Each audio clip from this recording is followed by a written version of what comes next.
Dear Mr. President, apparently our nation is so broke, but I hope you can pay attention.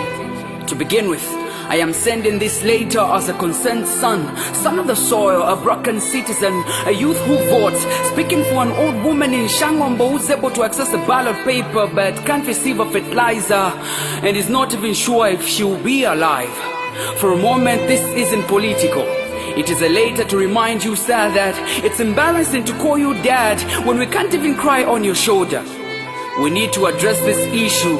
Honestly, you're the one to straighten our differences and clearly responsible for ironing out issues, but Zasco is still our major turnoff. Yes, enmity has purposely blacked out our purpose and politics has put us in a state of perplexity. But you watch us stand against our own. We are forced to apologize for protecting our dignity. Check how your ministers have stripped off the integrity of our motherland. There is this spleen sense of spite, malice and venom running within your government, and we are proudly called a Christian nation. Lawlessness and corruption, brokenness and deception in your administration. I still can't believe that Ruth Imbandu's blood still cries for justice. Well, they said investigations are underway, but how many more innocent young lives shall we lose? Imitikula empanga, mapenzi jibulu running peacefully expressing her political opinions. Little did she know that she was running for her life.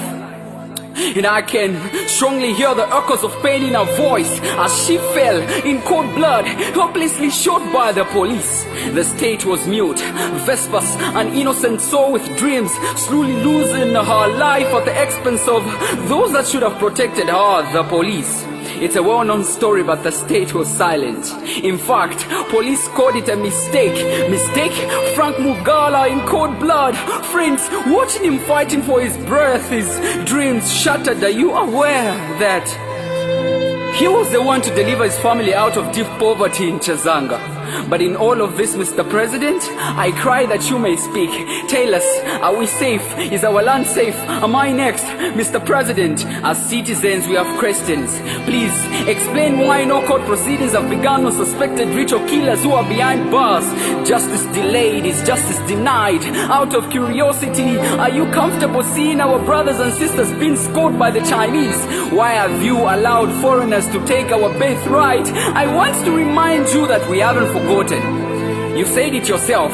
Ubomba muibalali muibala. So tell me about the fire tenders, Mukula tree, the Auditor General's report, presidential jet, university meal allowances, target missing money, the unusual bond with the Chinese, load shedding, corruption, fuel prices, youth empowerment, and the 48 miracle houses.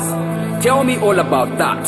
I miss those days when men, women and children had freedom of expression without fear of being arrested for standing up on what is right. As a voter, I deserve to know why your government sells code hate, resent and direct citizens. We pray and fast yet rob and distort.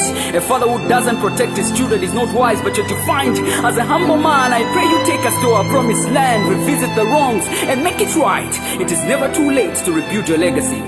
How safe will this letter reach to you without getting cited for disrupting peace and being a threat to the nation?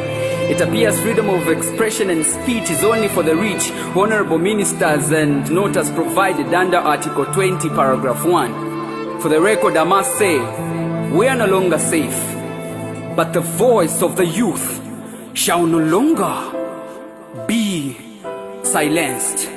Take this into consideration. Yours faithful, unemployed youth, Zoe the poet.